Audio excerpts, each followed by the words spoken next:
एक बार की बात है, गोस्वामी तुलसीदास जी अवध में थे। वे सरयू नदी में स्नान करने को आए। जब वे नदी में उतरकर अंदर की ओर जा रहे थे, उसी समय एक महिला भी वहां स्नान करने पहुंची। उसे जल्दी स्नान करना था।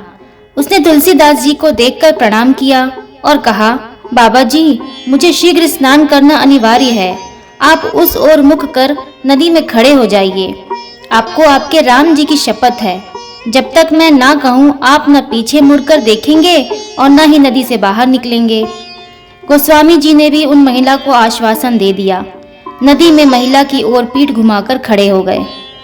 कड़ाके की ठंड पड़ रही थी। महिला जल्दी जल्दी नहाकर भागी। जल्दबाजी में वह महिला गोस्वामी जी को पीछे मुड़ने व बाहर निकलने को कहना भूल गई। इस कारण गोस्वामी जी घंटों नदी में रह गए।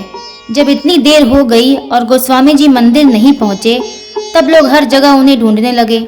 ढूंढते ढूंढते पता चला कि गोस्वामी जी स्नान करने गए थे, तब से अभी तक वापस नहीं आए हैं। उनके साथ के लोग सरयू नदी के किनारे जा पहुंचे। उन्होंने वहां पाया कि गोस्वामी जी नदी में खड़े हैं। उन्होंने गोस्वामी जी से बाहर निकलने का आग्रह किया।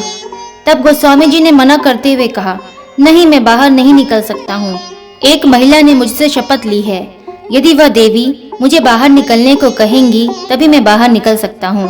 तुलसीदास जी की बात सुनकर सभी लोग हैरान रह गए। धीरे धीरे यह बात राजा के पास पहुँच गई।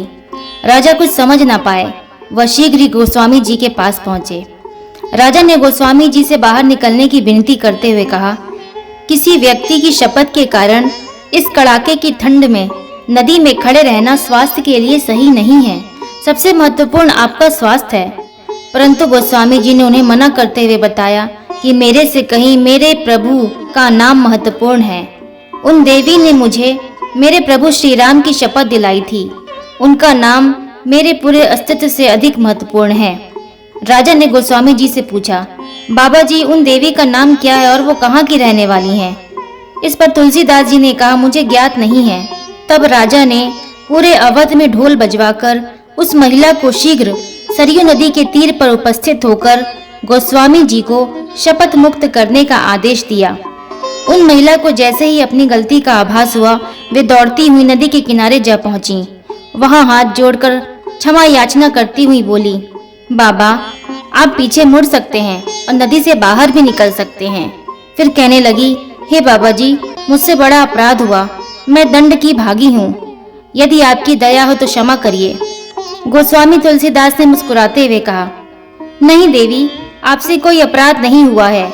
ये तो मेरे प्रभु चाहते थे कि मैं यहाँ एकांत में श्री सरयू जी के जल में उनकी भक्ति करूं। मुझे ऐसा करने का शुभ अवसर प्राप्त हुआ। इसके लिए आपको धन्यवाद। ऐसे होते हैं सिद्ध पुरुष, अंतः शांत। यह भारत भूमि है, देव भूमि है, जिसे भगवान भी अवतरित होने के योग्य समझते हैं। भारत भूमि संतों की भूमि है। अनंत काल से ही कितने बड़े ऋषि मुनि, महात्मा, संत जन, साधु यहाँ जन्म लेते आए हैं और अपने ज्ञान की धारा से अपने समय में और उसके बाद भी लोगों को निर्मल करते आए हैं। जय जय श्री राधे।